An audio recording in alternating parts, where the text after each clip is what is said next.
Hello friends, welcome to our channel sharp and maths. हमें एक question मिला है लीनियर अलजेब्रा का, जो कि कल जो एग्जाम हुआ है मैथमेटिक्स सीएसए नेट जून 2024 का 25 जुलाई को, उसका सॉल्यूशन देखेंगे। तो क्वेश्चन बोल रहा है कि let T R four to R four be a linear map with four distinct eigen value. R four से आर फोर में एक लीनियर मैप है, इसका चार डिस्टिंक्ट आइगन वैल्यू है। सेटिस्फाइंग दिस, जो लीनियर मैप है वो लीनियर ट्रांसफॉर्मेशन वो इसको सेटिस्फाई कर रहा है। ठीक है। Which of the following statements are true? There exists non-zero vector v belongs to R4 such that TV is equal to 2v. There exists non-zero vector such that TV is equal to v. For all non-zero vector v belongs to R4 such that the set 2v 3tv is linearly independent. T is one function. सो यहाँ पे हम लोग देख सकते हैं कि जो linear transformation है आर फोर से आर फोर में, तो इसकी मैट्रिक्स जो बनेगी चार ऑर्डर की बनेगी। उसकी जो आइगन वैल्यूज है डिस्टिंक्ट आइगन वैल्यू है ना। डिस्टिंक्ट आइगन वैल्यू का मतलब क्या होगा, चार आइगन वैल्यूज होगा, चारों डिस्टिंक्ट है। एंड सेटिस्फाई दिस, इसको सेटिस्फाई कर रहा है। तो this will be annihilating for polynomial for given transformation given matrix. ठीक है, क्योंकि इस टी इसमें पुट करने पे ये जीरो हो जा रहा है, तो एनिहिलेटिंग पॉलिनोमियल क्या हो जाएगा। अब बाद में आएंगे कि कैरेक्टरिस्टिक पॉलिनोमियल भी क्या यही होगा, 15x² plus 10x plus 24 is equal to 0। ठीक है, तो इसके चार रूट आएंगे। ठीक है, और जो भी चार फैक्टर बनेगा रूट के अकॉर्डिंग वो इसको डिवाइड करेगा। तो हम लोग अगर मान लिया इसको x minus lambda one, x minus lambda two, x minus lambda three, x minus lambda four में इसको ऐसे ब्रेक कर सकते हैं। मान ली ब्रेक करते हैं वाट एवर भी lambda one, lambda two, lambda three, lambda four. तो निम्नल पॉलिनोमियल एनालिटिक पॉलिनोमियल को डिवाइड करता है, तो x माइनस लैमडा वन इसको डिवाइड करेगा। तो x minus lambda one can't be minimal polynomial because और lambda one, lambda two, lambda three are distinct. So lambda one अगर x माइनस लैमडा वन ले लेंगे यानी मिनिमल पॉलिनोमियल, तो इसका मतलब हो जाएगा कि चारों इक्वल आइगन वैल्यूज हो गया, जो कि लैमडा वन होगा। ये भी नहीं ले सकते, ये भी नहीं ले सकते, ये भी नहीं ले सकते। तो ओवरऑल जो इस चारों का प्रोडक्ट आएगा वही मिनिमल पॉलिनोमियल होगा गिवन लीनियर ट्रांसफॉर्मेशन के लिए। तो अगर 4 डिग्री का मिनिमल पॉलिनोमियल तो कैरेक्टरिस्टिक पॉलिनोमियल भी सेम होगा। तो इसका मतलब ये क्या हो गया, ये हमारा कैर पॉलिनोमियल गिवन है, कैरेक्टरिस्टिक पॉलिनोमियल। ठीक है। सो अब बोला जा रहा है कि there exist non zero vector B belongs to R four such that TV is equal to two B. कोई भी वेक्टर में टी से नॉन जीरो वेक्टर में ऑपरेट कर रहे हैं तो टू टीवी आ रहा है। इसका मतलब दो एक आइगन वैल्यू होगा, दो एक आइगन वैल्यू होगा कि नहीं।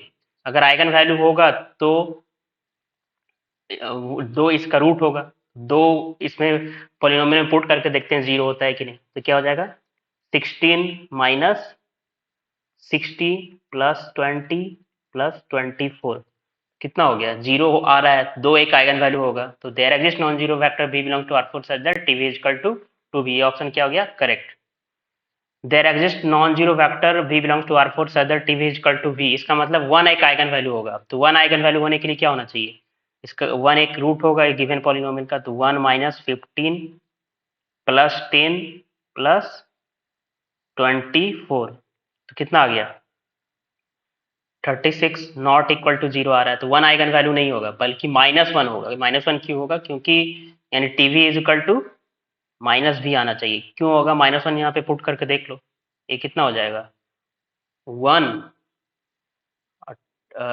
25 और ये -10 और -15 जीरो हो जाएगा ना। तो one minus one eigen value होगा, नॉट ईवी।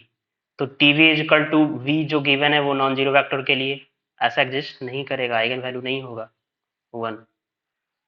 अब बोला जा रहा है कि for all non zero vector v belongs to R four such that two V और टीवी थ्री टीवी से जो सेट बन रहा है for all non zero vector. मान लिया हम लोग एक आइगन वेक्टर ले लेते हैं टू के करस्पॉन्डिंग।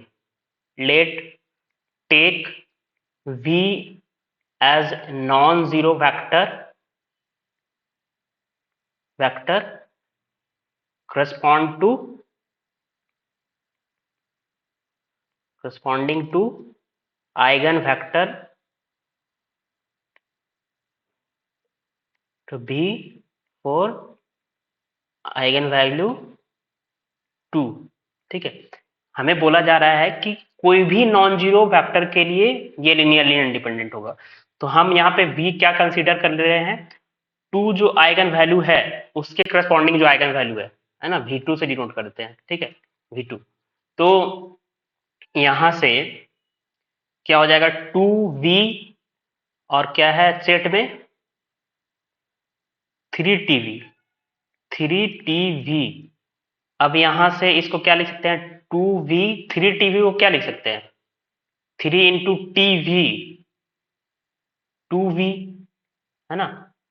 V आइगन वेक्टर है, 2 आइगन वैल्यू के करस्पॉन्डिंग।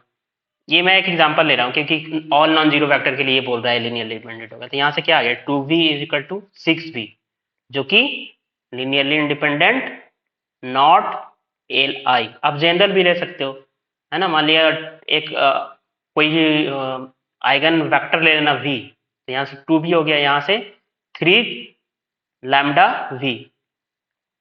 ठीक है, तो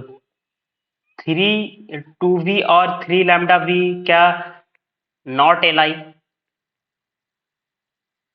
हमें एक एग्जांपल के लिए भी मिल गया नॉट Li, तो नॉट Li ये क्लियर है ना, नॉट Li होगा क्योंकि इसमें 3 से मल्टीप्लाई करेंगे तो डिपेंडेंट है। यहाँ से ये ऑप्शन क्या हो गया, wrong. T is one one function. One one कब होगा, जब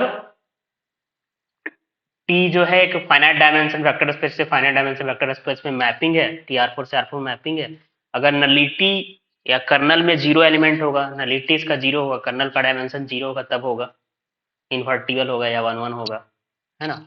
तो इसका रैंक अगर फाइंड आउट कर ले तो रैंक क्या होगा, यहाँ से कैरेक्टरिस्टिक पॉलिनोमियल से देख सकते हो कि इसका क्या एक भी आइगन वैल्यू जीरो होगा या सब नॉन जीरो होगा। जीरो आइगन वैल्यू चेक करने के लिए जीरो इसमें पुट करेंगे तो क्या आएगा, 0 0 0 24 नॉन जीरो आ रहा है, तो जीरो आइगन वैल्यू नहीं है। इसका मतलब all eigen value are non zero and distinct.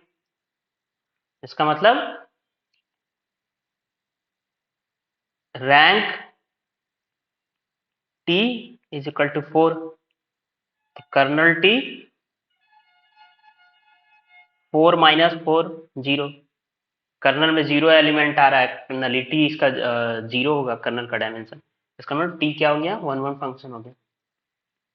ठीक है, तो ये इसका A और D क्या हो जाएगा, करेक्ट ऑप्शन हो जाएगा। ओके।